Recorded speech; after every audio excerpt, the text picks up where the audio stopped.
Hello, this is Pueo. The first subject in my tutorial series is crypto basics.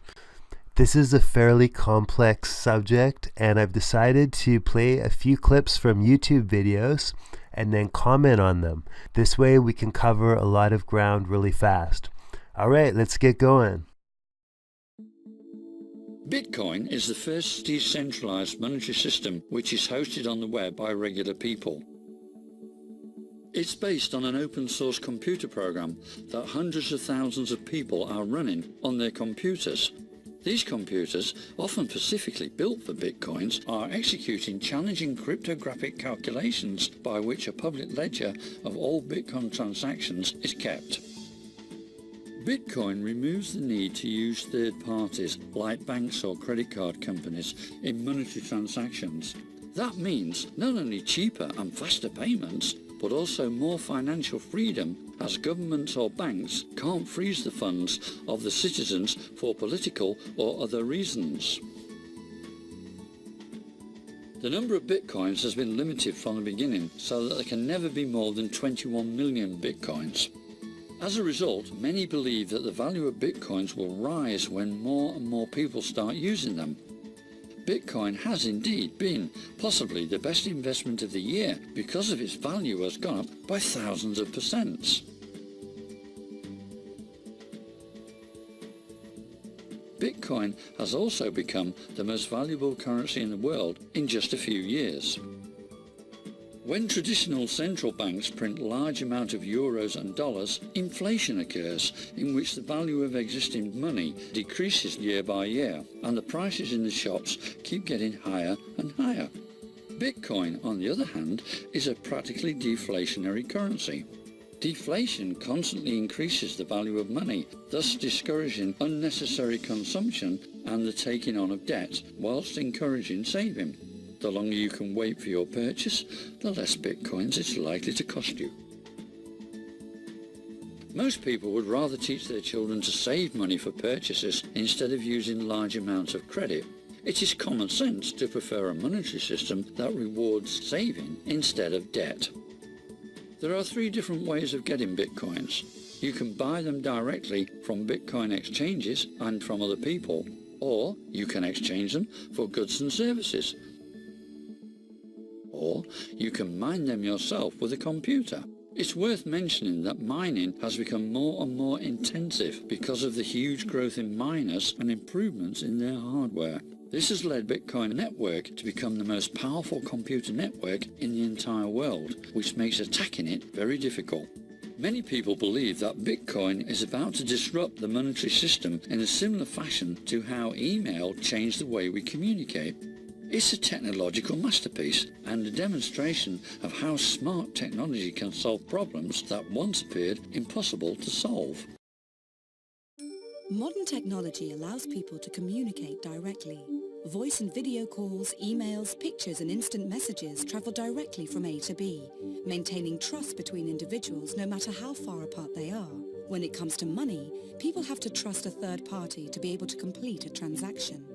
Blockchain technology is challenging the status quo in a radical way. By using math and cryptography, blockchain provides an open, decentralized database of any transaction involving value, money, goods, property, work, or even votes, creating a record whose authenticity can be verified by the entire community.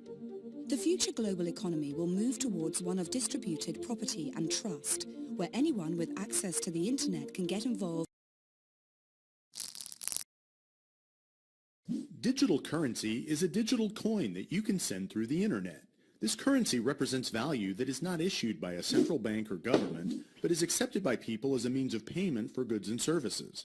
Digital currencies have a number of advantages compared to other alternatives. Traditional banks charge fees to process monetary transactions. This increases the cost of everything you buy. They can even freeze your account and refuse to release your money if they choose to. But digital coins can be transferred or exchanged over the internet from person to person, person to business, business to business, without going through a bank. This means lower fees, no account freezes, no arbitrary limits, and no restrictions on your account. Your digital coins can be stored in a digital wallet cloud wallet, or cold storage, and can be traded on a digital currency exchange for other currencies. Okay, so those videos gave a pretty good overview of cryptocurrency. To summarize, we now have the ability to buy and sell over 200 digital cryptocurrencies and store them in an online wallet or a hardware wallet. These currencies were not created by a bank or government. You can buy or sell products using cryptocurrencies. Cryptocurrencies run on blockchain technology. The blockchain has been described as the next generation of the internet. Many cryptocurrencies are more than just digital money.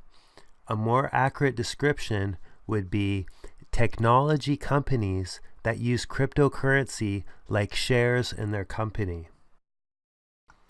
In the last short video, we'll go way beyond Bitcoin and beyond basic cryptocurrency technology. This video is from Vitalik Buterin, the genius creator of Ethereum. Thanks to the power of modern communication, we have the ability to create technologies that are decentralized, removing middlemen and allowing users to interact with each other directly through a global network. Decentralized applications have been becoming more and more important in the past 10 years and have the benefits of massively reducing costs and barriers to entry, removing single points of failure, preventing censorship, and ensuring transparency and trust between all the parties involved in an interaction. BitTorrent, a file-sharing network developed in the early 2000s, is arguably the first decentralized application to have been created.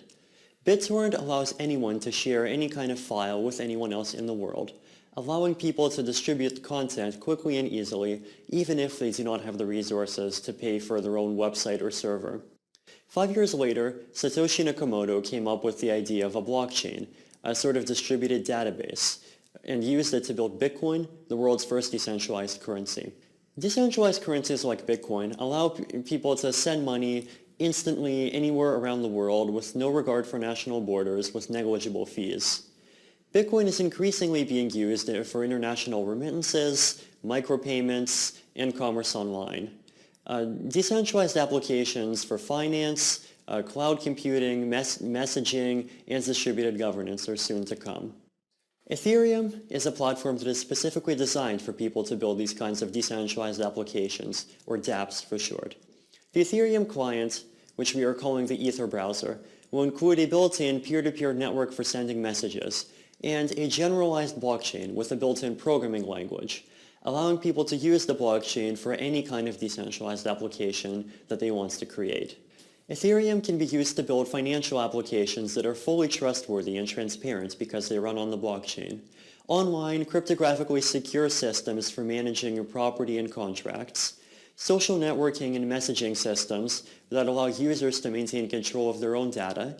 Systems for trading underutilized computational resources like CPU time and hard drive space. And eventually tools for online voting and distributed governance. And the most exciting applications of Ethereum are probably the ones that we have not even thought of. As with all new platforms for innovation, like the protocols that underlie the internet itself, it is not always easy to predict what they're going to be used for. Gmail, Facebook, Twitter, Instagram, and the modern internet as a whole are all a result of early developments in the World Wide Web and JavaScript, the programming language of the World Wide Web, from the 1990s. Similarly, by providing a universal programmable blockchain and packaging it up into a client that anyone can use, the Ethereum project hopes to do the same for finance, peer-to-peer commerce, distributed governance, and human collaboration as a whole.